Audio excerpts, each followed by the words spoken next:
ये शादी ना हो सकेली गीत, तोहार रहते तक कभी भी ना। गीत ढोली वादा करेली कि हम मेरा हाउस छोड़ के चल जाई। आपकी गीत ढोली मेरा हाउस में नहीं नजर आई।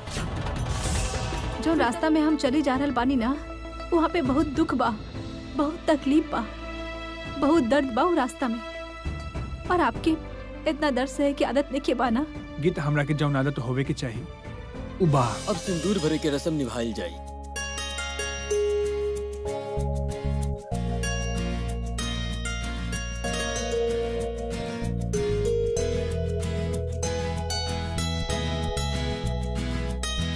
अब वर वधू के गले में मंगलसूत्र पहनाए।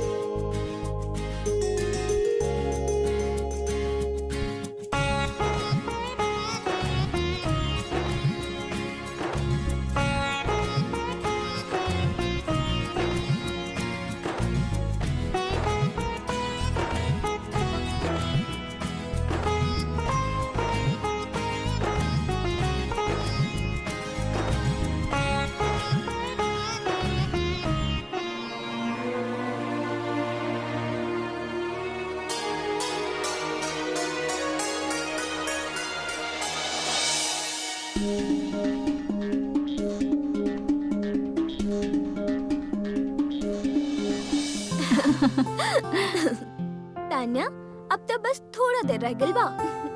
बस तू तैयारी कर ला, अपन ससुराल जाए के है। चला बेटी, फिर कुछ सुना दा। सुनाईबू ना? काहे ने की सुनाई तानिया, जरूर सुनाई।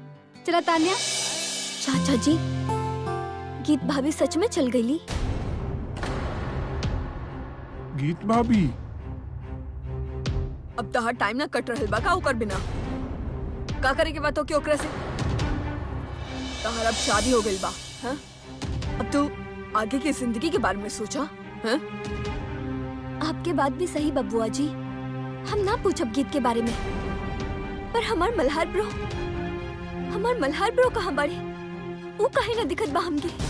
कहाँ गइले वो? कहाँ गइले इस समय वो यहीं पर कहीं होई। पर चाचा जी, मल्हार ब्रो तो खुद एक एक रस्म के वीडियो बनाते रहे ना। और अब जब शादी खत्म होने के टाइम हो गई, हमारे जाए का टाइम हो गई, तो वीडियो ना बनी है। आप हमके बोलत काहे नहीं थे? कहाँ पानी मल्हार ब्रो? बताई ना हमके, हम कब से बुलात पानी उनका की। अरे शांत हो जा तान्या, शांत हो जा। शांत हो जाए? कैसे शांत हो जाए चाचा जी? हमके तो यहाँ केहू दिखत ही नहीं थे। मॉम, पापा, कहाँ बानी आप लोग सब? मॉम! का भइल तानिया? तू आवाज लगा तो हमरा के? हाँ जी मॉम, हम बुलाइनी आपके। मल्हार ब्रो कहाँ बानी? कहाँ गई हो मॉम? उनका के कहीं ना तानिया बुलाता ही उनका के। इस समय तो उनका के यहाँ रह के चाहिए ना। हम ठीक कहत बानी ना मॉम?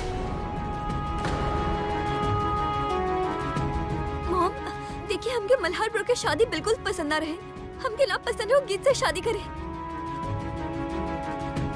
पर फिर भी उनका शादी के हर रस्म में हम उनका साथ रहनी, और हमारी शादी वो ऐसे बीच में छोड़ के चल गई। आप बुलाई ना मम उनका के। बड़ा प्यार बा बहन भाई में, पर का करी तान्या, इस समय मल्हार ब्रो बाहिना घर में। घर में ना बानी? ये अब का कहत बानी चाचा जी? हाँ बेटी, उता घर छोड़ के भाग गईल। चल गईल तहार मल्हार ब्रो। घर छोड़ के चल गई ले? और काहे चाचा जी? ई काहे के जवाब तो तहार मल्हार ब्रो के ही पता हुई। हमरा तो बस इतना पता बा कि पहले तहार गीत भाभी गईल, फिर ओकर पीछे पीछे तहार मल्हार ब्रो। बहुत प्यार बा इनका दोनों के आपस में, और ब्याह भी तो यही शर्त पर भइल तहार। तू कैसे सोच ले तानिया कि मल्हार गीत के अकेले छोड़ दे?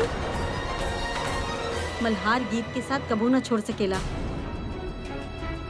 पहले भी बहुत बुरा टाइम है मल्हार और गीत के बीच में, पर कबो भी मल्हार गीत के साथ ना छोड़लस। ता अब वो गीत के साथ कैसे छोड़ दे? मल्हार और गीत के प्यार इतना कमजोर ना हो सकेला तानिया। मल्हार और गीत के प्यार के बारे में सबके मालूम बा। तो फिर अब ऐसन बातें का है? मल्हार कहाँ बड़ा और गीत वो भी ना दिख रहा बिया। एक्टिंग तो आप भी मेहरा साहब बढ़िया कर लेता नहीं। सच्ची आपके पता नहीं खे या फिर ये सब ड्रामा ही बा? मिस्टर बजाज, ये कौन तरीका बा बात करे के? शायद आप भूल गए बड़े। इस समय आप मेहरा हाउस में खड़ा हैं और जेके मेहरा के सामने बात कर रहा है। बड़े भाई साहब, आपका है अपन खून जलाता है। शांत हो जाइए आप, शांत हो जाइए।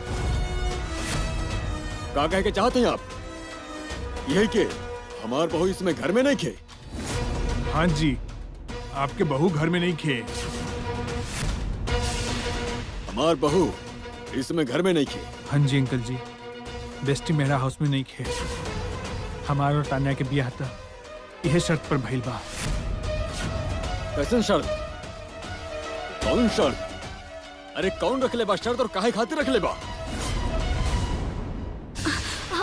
बस इतना ही कहत बानी अंकल जी कि वो ढोली के लड़के के अब मेहरा हाउस में नामो निशान न रहे। क्या रख ले भाई शर्त?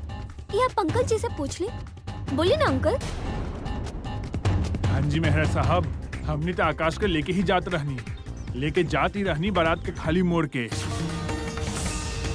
आपके बहू के कहे पर रुक गई नहीं। हाँ, वो खुद हमसे वादा के लिए बनी कि वो मेहरा परिवार से कोई रिश्ता न रखी हैं। आपके सर केहू के सामने झुके न दी हैं। गीत के मेहरा परिवार के रिश्ता से आपका सिर नीचा हो जाए मिस्टर बजाज। हाँ जी मेहरा साहब, आप खुद ही सोची हमनी कौन मुंह से लोग के बताई कि हमनी के बहू जे घर से आइल बनी वो घर के बहू एगो ढोली के लिए की बिया। जौन बढ़हन परिवार के फंक्शन में तक दिन करता नहीं, और अगर कोनो प्रोग्राम नहीं के होला उस समय पता न का करत हुई है। मिस्टर बजाज, अब आप कुछ ज्यादा ना बोल रहा हो। हम ज्यादा नहीं के बोलता नहीं मेहरा साहब। आपके आंख मेहरा साहब ज्यादा ही ऊंचा हो रहल बा। आप आंख देखा रहल बानी हमरा के। अगर ये बात बना तो यह सही, लेकिन अब आप हमारे बहू के बारे में हमारा सामने एक शब्द भी ना बोल पा। प्लीज जी के साथ शांत हो जाइए, शांत हो जाइए आप। हाँ जी बड़े भाई साहब, आप इतना काहे बोलत बानी? आकाश के चाचा जी बानी, तान्या के चाचा ससुर जी। ऐसा मत बोलिए आप। तो फिर ये भी सोच ले कि जकरा बारे में बात कर रहा है ना, वो आकाश के बीवी के भाभी भी आ। इनका भी कुछ सोच समझ के बात करे के चाहिए। ई मत भूली मेहरा साहब, यहाँ पर हमनी आपके पास बात सुने नहीं के आइल बानी। अगर आप ऐसे ही बोलते रहब तो हमनी यहाँ से आपके बेटे लेके ना जाए। बस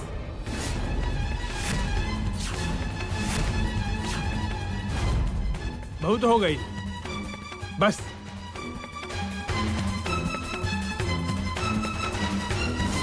माई बाबूजी, आप तो शुरू से बाहर ही रहते रहनी ना, और बाहर ही पढ़ले लिखले बानी, और वो हिसाब से खड़ा के आप लोग का कर रहल बानी। हम तो समझत रहनी कि हमारे माई बाबूजी के दिल बहुत बड़ा बा, पर आज आप लोग ताया जी के साथ मिलके हमारे ससुराल वालन की बेइज्जती कर रहल बानी, उनकर बदसलूकी कर रहल बानी। जबान संभाल के बात करा आकाश। ना ताया जी, बहुत बोल लेनी हम जबान संभाल के। बहुत कुछ देख ले बानी आंख से आपके सामने।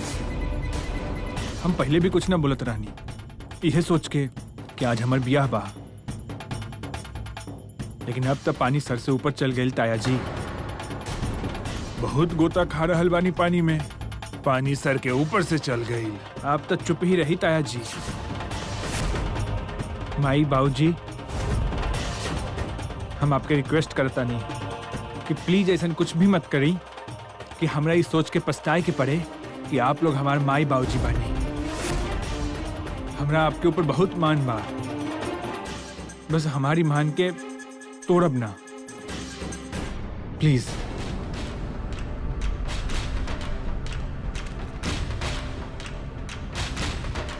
तानिया हम तारा के कुछ कहल चाहता नहीं। I am sorry. हमें सच में ना पता रहे पता कि बात इतना बढ़ जाए। हमें ना रहे पता कि वो लोग सच में घर छोड़ के चल जाएं। आप बताइए मम्मी जी, आप वापस न ला सकता नहीं बेस्टी की? हाँ? डायमंड चाचा जी, एक बार बोल दी कि आप वापस ले आई। और अब वो वापस ना आया आकाश। हाँ आकाश, अब गीत मेहरा हाउस में कभी वापस ना आई। जब गीत भाभी वापस ही ना आ सकेली तो का फायदा। वाह, चिंता हो गई। अब तोहरा की चिंता हो गई अपन भाभी की तानिया। तोहरा की तब अपन भाभी की चिंता ना भइल जब मंडप में खड़ा होके ओकरा के बात सुनावत रहलू। हो गई तसल्ली तो के, मिल गई ना तो के खुशी। आज तहार वजह से हमार शादी टूटल बा। सब तहार वजह से हमार जिंदगी खराब हो गई गीत। लोग हमके मनहूस कहिए, मनहूस हो गई बानी हम, बस तहार वजह से। वो बेचारी का करत, कितना कुछ सुनत। ज्यादा बड़ा ना बड़ी तोरा से उम्र में, लेकिन फिर भी वो तोहार बात सुन लेलस तानिया। सारा दुनिया के भार वो अपन कंधा पे उठा लेलस। हा, मेरा परिवार के खातिर वो हमेशा सब कुछ करे के तैयार रही। पर अब वो बेचारी का करत, कितना कुछ सुनत तू तानिया। वो तो आखिर इंसान बड़ी, फिर कितना कुछ, आखिर कितना कुछ सहा तू। हाँ बोला। आई एम सॉरी मॉम, हमके माफ कर दी। हम सच्ची में जानबूझ के ना कहीं नहीं, हमसे गलती हो गई। हमके ना पता ये सब कुछ हो जाए। सच्ची मॉम, हमके माफ कर दी। चला छोड़ा तानिया, तू रो के ना अपन मेकअप मत खराब करिया। अभी आज तो हर शादी बा, अपन शादी के बारे में सोचा। वो फालतू गीत के बारे में मत सोचा तू। शट अप गन्नी, बकवास बंद कर अपन। कैसे शादी? यहाँ कोनो शादी ना हुई। आज कोनो शादी ना हुई। का कहता रू तानिया, शादी ना हुई? ये कौन बात बा? हम एक बार कह देनी तक कह देनी पापा।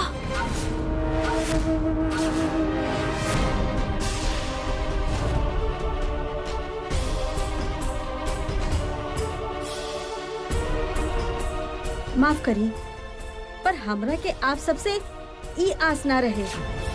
आज तो हमने के भी ना रहे आपसे ई मिसेस मेहरा कि आप शादी से पहले इतना बड़ा सच हमनी से छुपाइबे। आप अभी तक पूरा सच सुन ले कहाँ बनी मिसेस बजाज? अब वो भी कुछ सच रह गई बा पसान जी। का रह गई बा जे हमने के आज भी ना पता बा? आज तक आपके तानिया के गीत की कहानी तो ना पता ना? ई का हो रहल बा सिमोन? तू हमरा घर के मसला में टांग काहे आ रहल बारू? निकल जा मेहरा हाउस से। कौनो बानी निकाल एकरा घर से बाहर। ओकरा धक्का काहे मारल बानी डायमंड जी? और वो कौन सा गलत बात कहले बाड़ी? वो कौन सा झूठ बोले बाड़ी? दो परिवार के बीच में रिश्ता जुड़ रहल बा ना। अब सामने वाला के सब कुछ पता होके के चाहिए ना तो बाद में बहुत ज्यादा दिक्कत होगी ना। ये तो कहत रहनी चाची जी हम कि तानिया के ता पंजाबी कल्चर के ABCD भी ना आवेला, ना तो ओकरा के कोनो फोक सॉन्ग आवेला और ना ही ओकरा के कोनो रीति रिवाज के बारे में पता बा। हाँ जी, कोनो हिप हॉप सिंगर के ओकर बारे में चाहे जितना कुछ पूछ ली तानिया से। लॉन्ग ड्राइव बहुत पसंद बा तानिया मेहरा की। एकरा में हैरान होके वाला का बात बा, एकरा में आकाश ने भी पूरा साथ देले बा तानिया की। अब आप खुद ही सोच ली कि तानिया आपके घर के बहू बने के लायक बाड़ी भी की या ना। अपनी गलत फहमी भी भूल जाए कि ओकरा के मंत्र वंत्र भी याद हुई। अब ऐसा लड़की के आप अपन घर के बहू बना के करे के विकाबा। ई तू का कह रहल बाड़ू लड़की? मेरा साहब, ई लड़की का कह रहल बिया? सच कह रहल बाड़ी लड़की, सच कह रहल बा मिस्टर बजाज।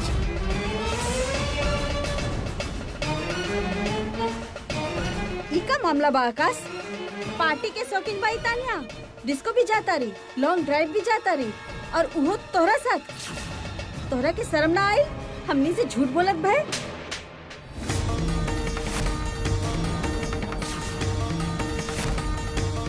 आप हमरा के मार ले बानी मम्मी जी? हमरा के मम्मी मत कहा, तू हमार बेटा ना हो सकेला।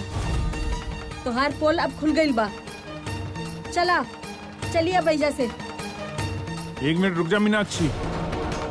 एगो बात सुन ला आकाश, केहू के पता चल गई अगर तानिया के तौर तरीका के बारे में, अगर केहू के पता चल गई ना कि गीत मेहरा परिवार के बहू बानी, तो हमनी मेहरा परिवार के साथ कौनो रिश्ता न रखे के बा।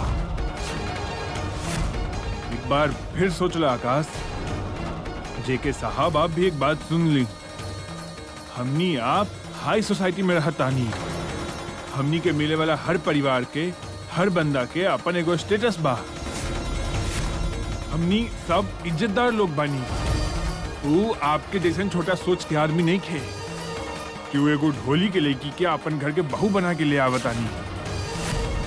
यही खातिर छोटा सोच वाला मेरा परिवार से रिश्ता जुड़ल बिना ही अच्छा बा। चलो मीनाक्षी, चलो जगत।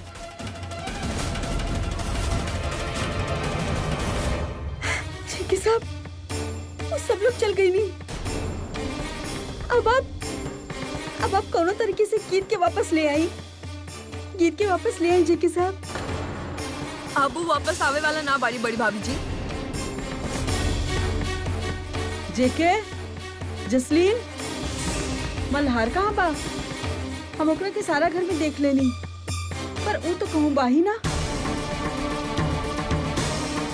वो घर में ना बा मम्मी जी। ये बुरा घड़ी में वो आपके पोता बहू के साथ ना छोड़लस, वो गीत के साथ चल गई मम्मी जी।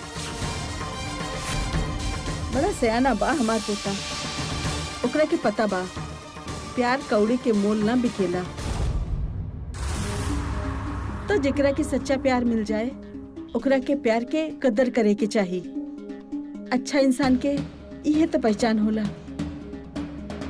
कितना भी तकलीफ काहे ना हो जाए, लेकिन ऊ गीत के बाल भी बाका ना होए देलस। जहाँ भी रहे खुश रहे हमार पोता और पोता बहू की जोड़ी। शकुंतला मेहरा जी, गीत और मल्हार तो चल ही गए। अब ई घर से केहू और के जाए के बारी बा। अब के घर से जाए के बारी बा जेके? प्रशांत और कम्मो।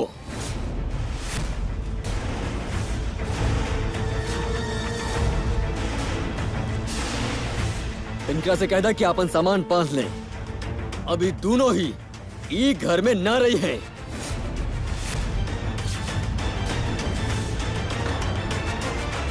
रुकी बड़ भाई साहब, अब ई तब बता के जाएं कि अगर हमने यहाँ ना रह सके नी, तब फिर हमने कहाँ जाए? अब हमने के ई घर से बाहर करे के बात कर भी कैसे सके नी? हाँ? कर सकत हई, बिल्कुल कर सकत हई। अब तू दोनों अपन हद पार कर देले हो। तू दोनों सिमोन से हाथ मिला ले हो और ई घर में इतना बड़ तमाशा खड़ा कैले हो, और हम तू दोनों के घर में रह दे। बड़ भाई साहब, न तो आप हमके मेहराव से बाहर कर सके नी, और न हम कहीं जाए। मेहरा हाउस ना, ये हमार भी घर बा, हमार भी हिस्सा बा ई घर में। हमके हमार हिस्सा चाहिए, और हम भी देखा था नहीं, हम भी देखा कि आप हमके हमार हिस्सा देवल बिना कैसे बाहर कर देता नहीं मेहरा हाउस से। अच्छा, तब बात अब यहाँ तक पहुँच गई बा। क्योंकि जायदाद में हिस्सा चाहिए। कम्मो के हिस्सा चाहिए और आपके देवे के पड़ी। और अगर हम ना देव तो फिर तैयारी कर ली अदालत के चक्कर काटे के। धुरंधर वाले के तो और मौका मिल जाए आपकी बात करे के। और फिर उनका की पता चली जायदाद के हिस्सा बसते जेके मेहरा के बहन ही जेके मेहरा के ऊपर केस कैले बानी। साहब आप खुद भी सोच ली का कैल चाहता नहीं आप। और चला कम्मो चल के खाना खाता नहीं, बहुत बढ़िया खाना बनबैले बानी जेके भैया हमनी खातिर। हाँ जी प्रशांत जी, चलिए गिने चला तो भी।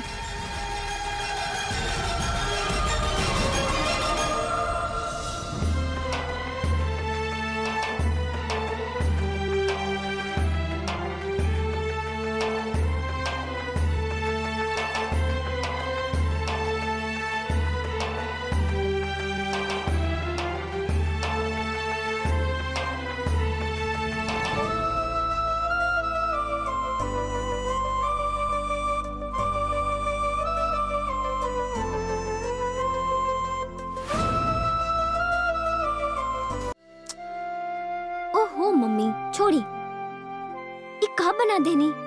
आपके तो मेहंदी भी लगावे ना आवेला अच्छा से। तोहार लेकिन के भी नखरा नहीं खत्म होत। हमने घर में तो ऐसे लगावत रहले मेहंदी।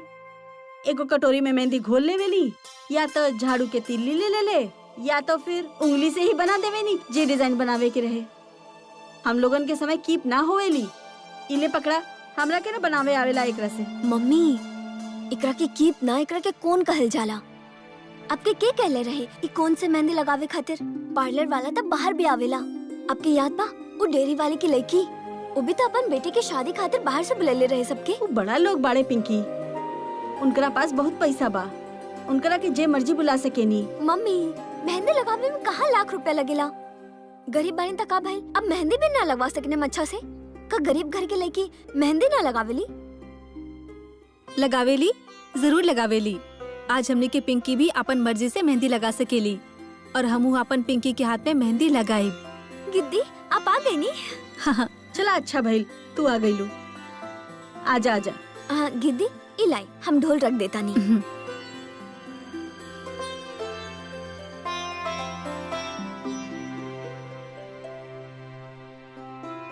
दीदी आप कैसन बाड़ा? आप ठीक बानी? हम ठीक बानी, तू ठीक बा? हाँ जी। चला एकरा छोड़ा, ये बतावा अकेले आईलू हा तू? नाना मम्मी जी, हम अकेले कैसे आ जाई? आपके जमाई भी आईली हमरा साथे। मल्हार साहब जी आई अंदर। नमस्ते मम्मी जी। नमस्ते जीजा जी। बहुत अच्छा भइल आप आ गई नी, पर आप तो परसों आवे के रहनी, आज कैसे आ गई नी?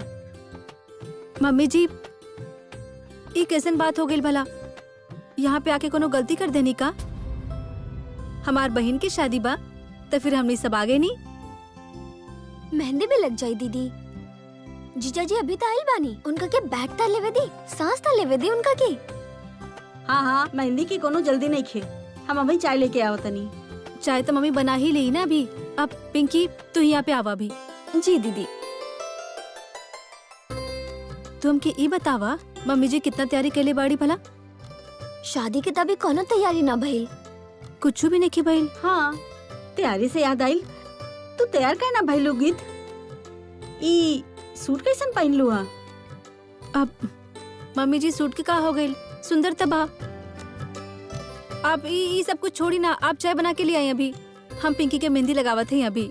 तोरा के तो हमरा पता ही बा। तू बतावा मल्हार बेटा, सब कुछ ठीक बना? हाँ जी मम्मी जी, सब कुछ बिल्कुल ठीक बा। अरे जहाँ पे गीत हुई वहाँ पे कुछ खराब हो सकेला ना?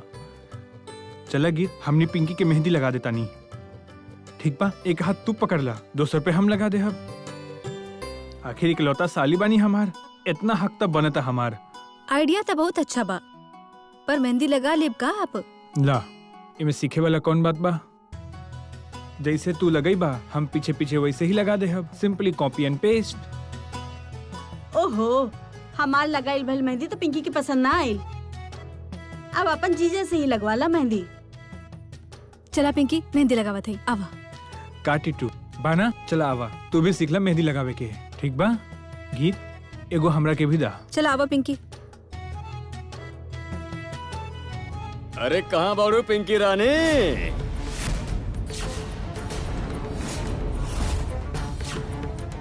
पिंकी रानी ये देखा का लेके आइल हम तोरा खातिर। बुटीक पीस सूट कोनो छोट मोट बात नहीं के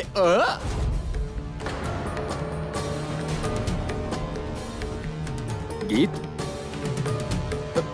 गीत सूट लेके आयल बड़ा ना भूषण सेठ, पर केकरा खातिर? काय खातिर? अब पिंकी के शादी बा ना, तो हम सोचनी कुछ हमके भी देवे के चाहे ना पिंकी के, ये खातिर इस सूट लेके आयल रहनी। और रखा मम्मी जी, हमार एगो बात ध्यान से सुनिया।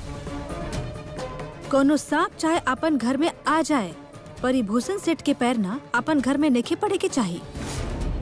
काहे कि सांप तो बिना डसे वापस चल भी जाई, पर ई ऐसे वापस नहीं होखी। गीत,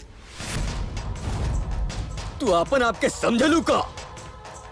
अपन औकात से बड़ बात ना करो। जब देखा तब हमार बेइज्जती ही करत रहेली। तू अपन बेइज्जती करावे खातिर यहाँ पे काहे आवेला भूषण सेठ? अच्छा, ये बात बा। ठीक है, फिर हमार भी बात ध्यान से सुन ल गीत रानी। तू हमके ना रोक पैदू। ई हमार गांव बा, और हमार गांव में हमरा साथे होशियारी करल तो के बहुत महंगी पड़ी। तू और तुहार मल्हार यहाँ आयल तो अपन मर्जी से है, लेकिन जइहे हमार मर्जी से, भूषण सेठ के मर्जी से। पानी के अंदर रह के मगरमच्छ से दुश्मनी ना करे के चाहे गीत रानी।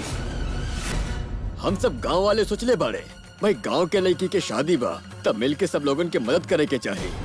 और तू तो उल्टा ही सोच रहा बाड़ू। कौन गलती हो गई अगर हम पिंकी रानी के खातिर तनी गहना और सूट लेके आ गई? नहीं रहेदा भूषण, हमनी तो हर कानून तोहफा के कोनो जरूरत नहीं खे। काहे कि हमनी के पता बा तू अपन बिना मतलब के 1 रुपया ना खर्च कर सकेला, तो जरूर एकर पीछे भी तहार कानून चाल होई। सही कहानी ना हम? देख ला शंकर ढोली, मलाई के तो जमाना ही ना रहल। अपन भलाई अपना पास रखा। चलो निकल जाए यहाँ से। और रहल बात तहार गांव वाला धमकी से, अगर हम एक बार फोन भी कर देनी ना, तो तहार गांव के पुलिस के घेर लेवे के बा। फिर ना ही तहारी गहना दिखाई दी और ना ही तहारी बुटीक पीस सूट। समझ गई लू? मल्हार साहब जी, जब कोनो इज्जत के साथ में तोहफा लेके आवे ना, तब मना ना कल जाला। तारा एक बार में बात समझ नहीं क्या बता। पिंकी के ब्याह के इंतजाम करे खातिर हमनी लोग यहाँ पर बानी। हमनी तहार कानून मदद की जरूरत नहीं है। निकल जा यहाँ से। हम जानत है कि तू का कर सकेला। ओ, हमके सब दिख रहल बा। ए भूषण सेठ, का बकवास करत तारा? हम का कहते हैं सुधा रानी, पिंकी रानी शायद अपन दीदी के ध्यान से देख लेना भी। ई पिंकी रानी के खातिर भी कोनो स्कीम वाला सूट लेके आयल हो यहाँ बाना, एक के साथ एक जौन मुफ्त में मिलेला। वैसे बुरा ना मनिहा, गीत रानी के साथ में मल्हार साहब जी भी आयल हैं। ये तो वही बात हो गई ना, एक के साथ एक मुफ्त। तो के साथ मालूम नहीं खे सुधा रानी, मेहरा हाउस वाला लोग तुहार गीत रानी और तुहार जमाई मल्हार के घर से निकाल देले हैं।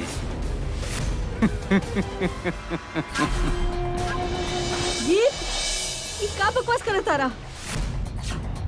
हम झूठ ना बोल रहा नहीं सुधा रानी। अगर हम झूठ बोली ना तो हमार जीभ सड़ जाए। तू खुद पूछ ले गीत रानी से, इस सारा रिश्ता नाता तोड़ के नायल भी है मेरा हाउस से। अब ना तो गीत और ना मल्हार साहब के गीदड़ भभकी में इतना दम बा कि वो भूषण सेठ के डरा सके। तू तो हमरा से पंगा ना लिहा, ना तो तुहार हाल बुरा ही हुई। शंकर ढोली, दिखाओ भैया बुटीक पीस सूट। हाँ इली मालिक, बुटीक पीस सूट है। आ देखा पिंकी रानी, अगर तू शादी वाला दिन पहनी हा, हाँ तोहरा पे बहुत जची। ये देखा। यहाँ पे ही रुक जा भूषण सेठ। भूषण सेठ, हमके पता ना ऐसा काहे लग रहल बा कि तो के याद देखे बा या तो तू बेशरम ज्यादा बा। भूल भी गईला उ जोन पिछला बार मार पड़ल रहे, चप्पल पड़ल रहे ना तो के, और जेल के मार उ अलग। अगर तू भूल गईला ना तो हम तो के याद करा देते हैं अभी।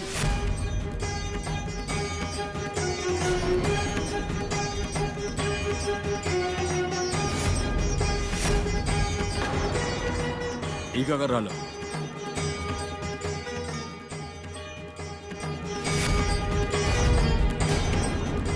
गीत।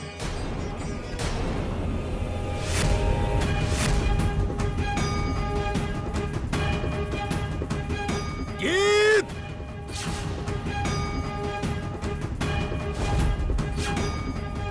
अब तो बन गला भूषणी सेठनी। अगर कोनो कसर रह गई बा ना तो हम तो के चूड़ी भी पहना देते हैं। वो स्कीम रहे ना तोहर मुफ्त वाला, ओकर नथनी भी पहना दे तो के, ओहो गांव के गली घूमे से पहले। गीत जानत नहीं के तू भूषण सेठ के? तो के भी जाना थी और भूषण सेठ के भी जाना थी हम। शंकर ढोली, तू भूल गेला मुकाबला जब हम तो के हरैले रहनी?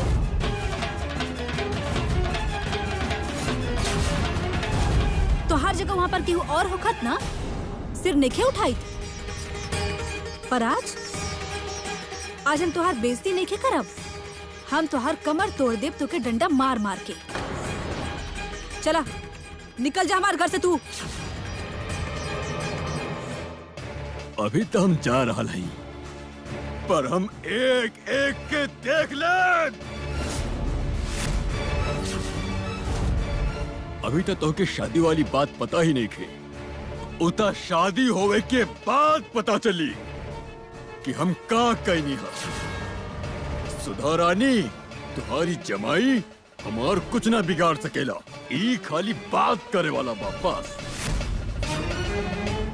और रहल पिंकी रानी के बाद, उता तोरा शादी वाला दिन पता चली कि ओ दिन के कौन कहानी बनैले बानी। चला शंकर ढोली। हाँ जी सेठ जी, चली। सुधा, यहाँ भूषण सेठ और शंकर ढोली काहे आयल रहे?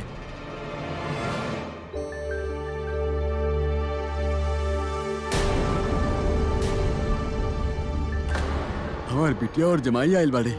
बहुत अच्छा बा कि आप लोग आ गईले। नमस्ते बाबूजी। नमस्ते नमस्ते बिटुआ, नमस्ते। गीत घर आ गई बिया। अब हमके पिंकी के शादी के कौनो चिंता नहीं खे।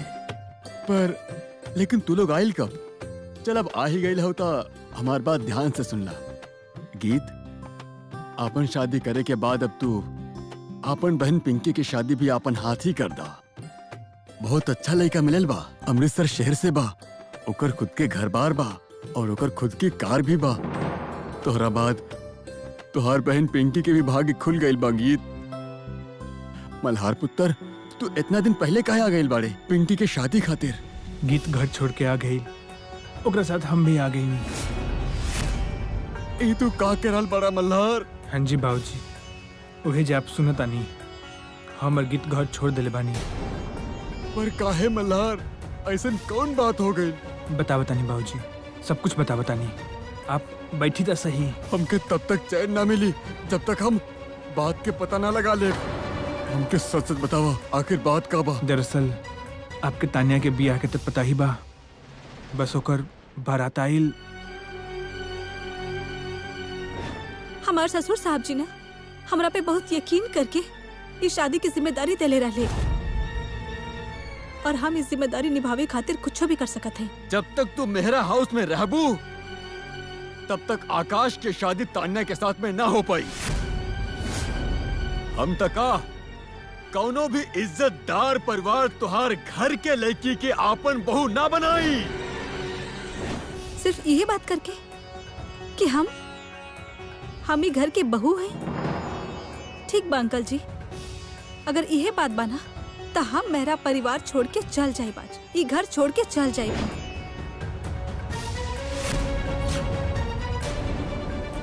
अब का होई मल्हार बिटुआ? हमार गीत के का होई? तू दोनों लोग कहाँ जाइए और का करी हो? अब हमने तो कुछ भी पल्ले ना पड़ रहा बा। बाबूजी, अब बिल्कुल टेंशन ना ली। हम पढ़ल लिखल बानी। हम खुद ही आपन और गीत के गुजारा वास्ते कोई ना कोनो नौकरी कर ही ले। अब हमरा रहते तहार बेटी के कुछ न होई। हमरा पर भरोसा करी। जसलीन, जसलीन। हाँ मम्मी जी, सुना हमार। हम का बताई, तू बतावा। मिलल कोई खबर गीत के? हमरा कहाँ खबर मिलल बा मम्मी जी। हम तो कितना देर से फोन लगावे की कोशिश करत आनी, पर ओकर फोन नहीं खेलागता। एक बार फिर फोन लगा के देखा ना, का पता ई बार बात हो ही जाए। हाँ जी मम्मी जी।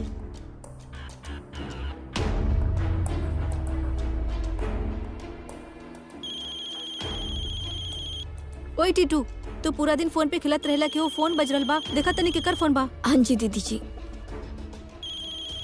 पता ना केकर बा दीदी। देखा वहाँ पर कुछ लिखल होखी। कुछ अंग्रेजी में लिखल बा। तू हमके दा, हिया दा। तू जा खेले खातिर।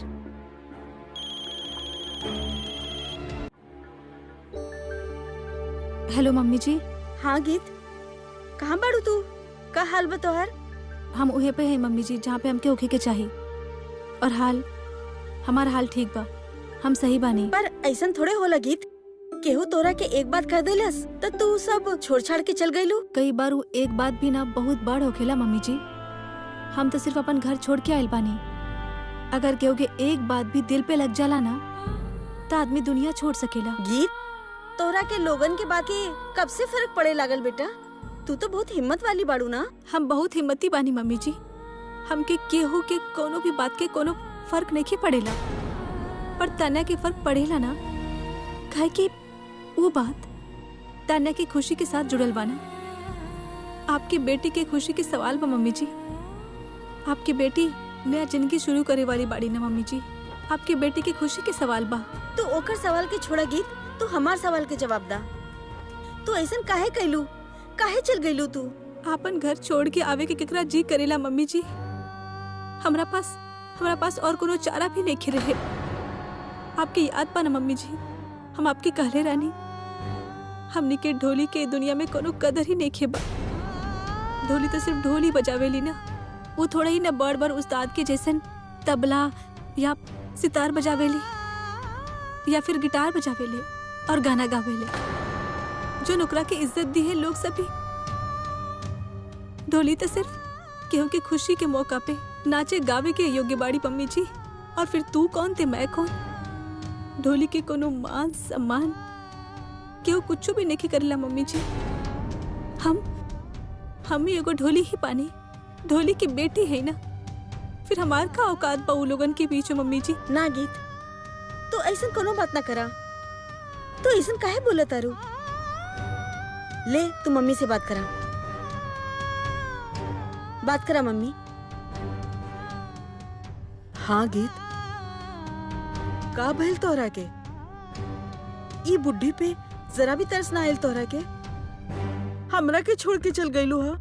इतना सयान हो गईल बाड़ू तू, सब लोगन के सीधा रास्ता दिखा के। अब तू कहाँ चल गईलू हा? तू तो जेके के भी सीधा रास्ता दिखा देलू हा। अब फिर सबके छोड़ के काहे चल गईलू? ताकि दोबारा फिर सब लोग राह भटक जाए। तोहरे बिना बहुत हाल खराब बा मेरा हाउस के। लौट आवा गीत, लौट आवा। दादी माँ, हमने क्या सकत है? अगर तू ना आईबू तो ऐजा काम कैसे चली? ऐजा तोहरा जैसन केहू के कुछ सवारे नहीं खे आवेला गीत। केहू से ना संभालल जाई घर। लौट आवा गीत, लौट आवा। कोनो जरूरत नहीं क्यों करो वापस बुलाओ के।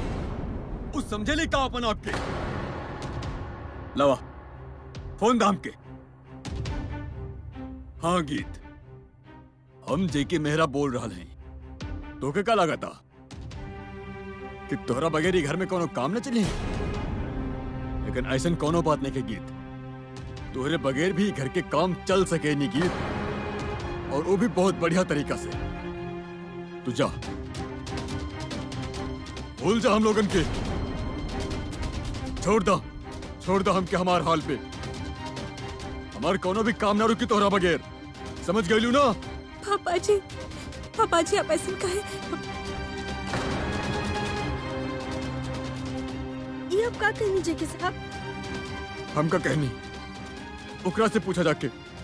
जसलीन जी ऊ का कहले बिया। ऊ हमसे कुछ कहलस भी ना और कुछ पुछलस भी ना।